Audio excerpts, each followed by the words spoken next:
uma referência que muitas lideranças, principalmente aqui na América Latina, têm citado. Agora, El Salvador é um país incomparavelmente menor do que o Brasil. Se eu não me engano, o senhor já esteve, inclusive, em El Salvador? Não chegou a estar. O Renato Batista do nosso time teve. Tá. Conversou, inclusive, com o próprio. Perfeito. O que foi, então, aprendido desta conversa do Renato, da sua equipe, com o presidente de El Salvador, que é, de fato, aplicável aqui no Brasil? E como que, na sua avaliação,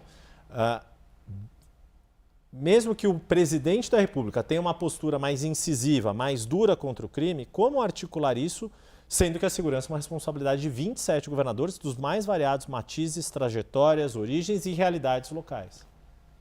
Outra pergunta que ela é muito complexa e eu vou responder da forma mais clara possível.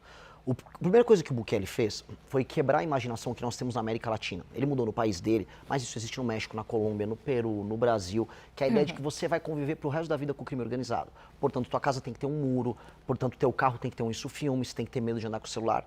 A América Latina aceitou que ela é controlada pelo crime. Então, a primeira coisa que ele mudou foi, não, eu posso destruir isso. E a gente ouve sempre dos especialistas, é impossível destruir, não dá, olha, temos que conviver, nós temos que aceitar que o Oruan vai fazer uma música, vai tocar no Spotify, o filho do Marcinho VP, e o filho do Marcola também agora é artista. Então, a negação dessa aceitação, ou seja, a mudança na cabeça das pessoas, foi a primeira coisa que ele fez. E ele gerou o resultado. Ele aumentou as penas, ele colocou algo que é permitido na Constituição de El Salvador, que é um estado de exceção, que permitia que a polícia e as Forças Armadas agissem de maneira enfática. Ele tratou as facções criminosas como organismos anômalos, como terroristas, ou seja, ele teve uma lei especial, criou o famoso Secote, que custou coisa de 500 milhões de reais, fazendo a conversão, que é um super presídio lá em El Salvador, e aí ele destruiu eles e hoje El Salvador é um lugar muito, mas muito seguro. Outras nações, por exemplo, no leste asiático, apresentam também leis muito duras contra o crime organizado e apresentam, a despeito de terem sido pobres há muito tempo, qualidade de vida e números ligados a homicídios e roubo muito menores do que o Brasil. Então, ir por esse caminho, eu posso falar de nações maiores do que El Salvador, eu posso falar da China, que é gigantesca, que apresenta, vamos dizer, leis penais quase tão duras quanto El Salvador, num estado de exceção, mostram que a gente tem esse caminho de enfrentamento. A questão é que a gente simplesmente não está tentando. E nós temos que tentar, porque nós temos que parar de aceitar que nós temos que esconder o celular quando a gente anda na rua, que uma mulher tem que ter medo de sair do ônibus e chegar até a casa dela. A gente não tem que ter medo de nada.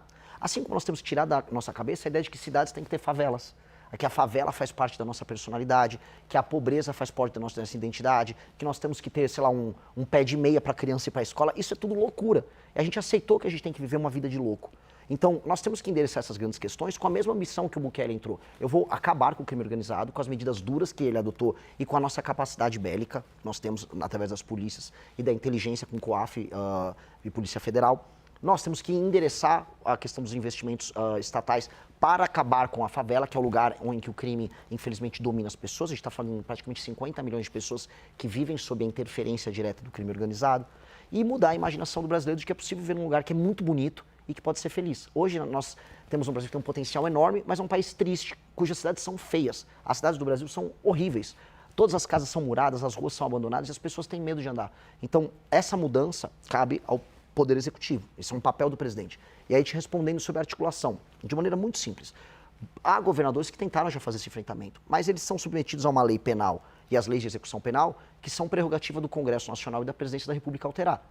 Então, quando tentaram as UPPs no Rio de Janeiro, por mais que tenha sido uma iniciativa boa, no fim do dia, se não alterasse as leis penais e o Código de Processo Penal, nada. Se não tivesse um estado, por exemplo, se eles pudessem decretar o estado de defesa, que permitia que o BOP entrasse na casa das pessoas onde às vezes se escondia um criminoso, não ia dar, como não deu. Então, o Poder Executivo tem que criar um arcabouço legal e agir junto com as polícias estaduais, com os governadores. Se o governador está cooperando e ele executar, vamos bater as metas juntos. Se o governador não cooperar, como por exemplo, eu tenho certeza que o governador do Ceará, que vive me processando, não cooperaria, nós vamos colocar um estado de defesa no estado dele, ele fica afastado dessa prerrogativa e nós destruímos o crime no estado dele. Meu recado é para todos os estados. Na Bahia, no Ceará, as pessoas reclamam, e a polícia também reclama, o governador não faz nada. A gente sabe onde está o criminoso, eles estão tomando a cidade, mas ninguém faz nada. Eu vou fazer. Só para esclarecer, antes de passar a palavra para a Larissa, o senhor falou estado de defesa, quer dizer, usar um mecanismo que já existe na Constituição e mais rigoroso do que, por exemplo, as GLOs, as garantias Exato. de lei e ordem, por exemplo. Que o Temer usou. Exato. O Rio de Janeiro passou por uma intervenção, Exato. era o general Walter Braga Neto. Exato. E veja só, não é um mecanismo, quem fala, isso é autoritário, isso não é autoritário. Isso é estabelecer a autoridade. O Temer tinha feito uma GLO assumindo o controle, vamos dizer, da área de segurança no Rio de Janeiro. Ok. Eu espero não precisar fazer isso se os estados cooperarem. Agora, se o estado do Ceará, para pegar um exemplo prático, quiser manter Santa Quitéria, uma cidade que tem urânio e que foi tomada pelo Comando Vermelho, sob o comando do Comando Vermelho, eu vou decretar que Santa Quitéria estará em estado de defesa e a polícia e as Forças Armadas, se necessário, vão entrar em Santa Quitéria, vão destruir o Comando Vermelho de Santa Quitéria, libertar a população. Eu gostaria de contar com o auxílio dos governadores. Agora, se não quiser auxiliar, a gente faz sem eles mesmo. Larissa, acho que é a nossa última pergunta. O tempo está passando rápido aqui, mas vamos lá.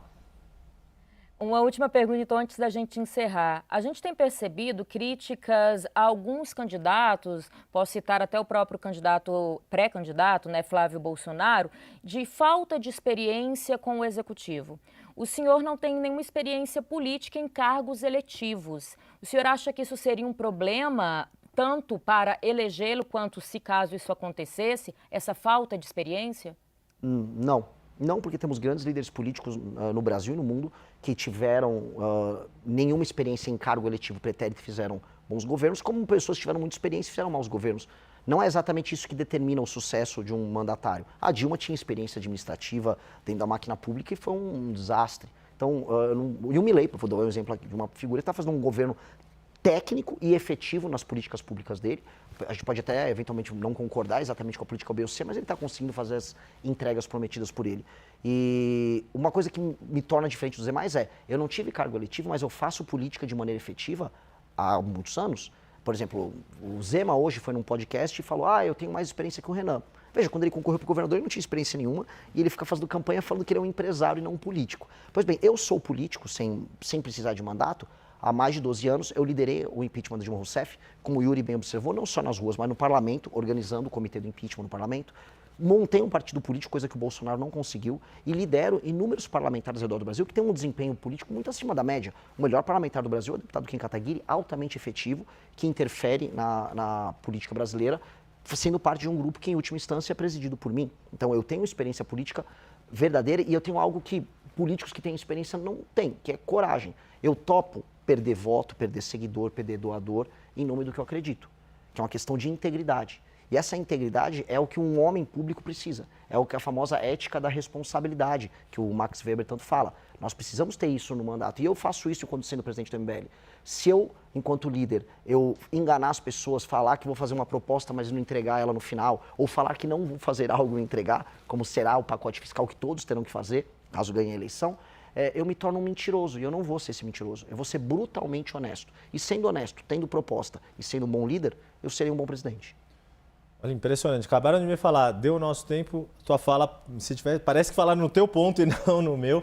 Renan Santos, quero agradecer demais a tua participação conosco, aqui agradecer Larissa Rodrigues também, e certamente ainda vamos conversar, a gente está num período ainda de pré-campanha, por isso chamamos de pré-candidato, que está colocando o nome à disputa pelo Missão, partido recém-fundado. Até a próxima, muito obrigado. Muito obrigado, foi uma honra. Obrigado a todos. Obrigado mais uma vez, Larissa Rodrigues.